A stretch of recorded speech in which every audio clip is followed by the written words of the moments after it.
ask the million-dollar question from our million-strong Ethiopian communities from across America. How is it possible for this Congress to be so disconnected and out of touch with us, the American citizens of Ethiopian descent?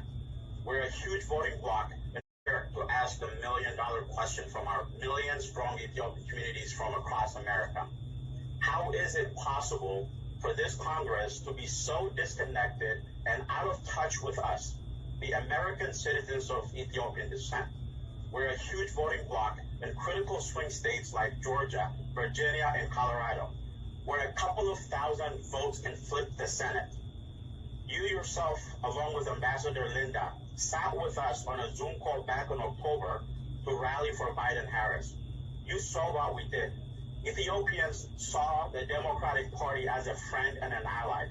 We mobilized our community in the hundreds of thousands from coast to coast. But as things are turning out, you're losing us. To be quite frank, we are dismayed and disappointed by the inequities in terms of the one-sided way this Congress is handling the situation in Ethiopia.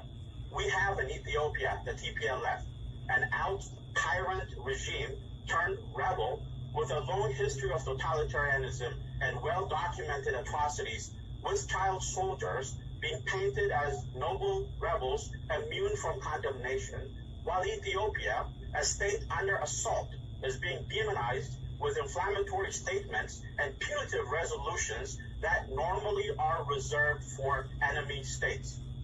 What is the outcome you're looking for? Is your desire humanitarianism? If so, we're on the same page. But how can you achieve your humanitarian goal when you're not even willing to condemn the root cause and the main actors behind the humanitarian crisis with the same level of intensity and consistency you apply to Ethiopia?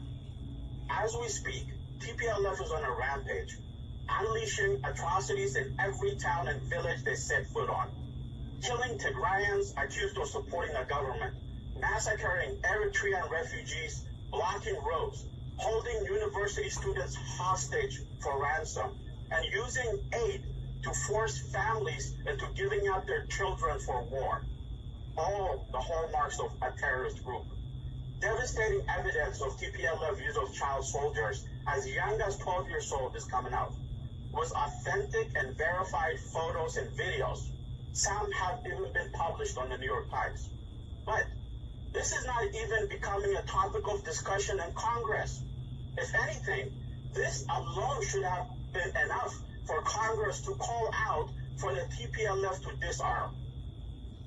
Congresswoman, you've been a long-time friend to the Ethiopian people, but what does it mean to you to see the disintegration of Ethiopia, the oldest black civilization in the world? Madam Congresswoman, what are the options for Ethiopia?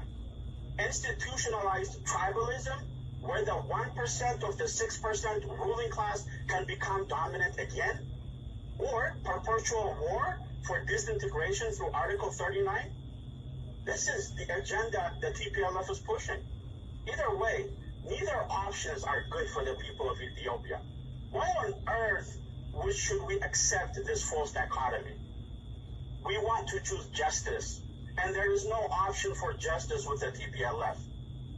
Madam Congresswoman, earlier this week, 500,000 Ethiopians were out at Mescal Square in Addis in support of the Ethiopian Defense Forces.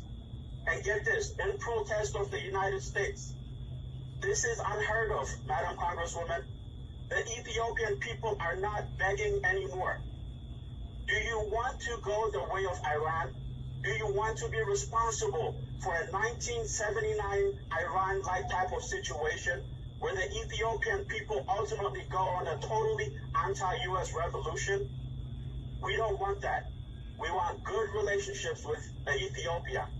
Congress and others must clearly understand the TPLF is an enemy of democracy and an enemy of everything that this great United States stands for.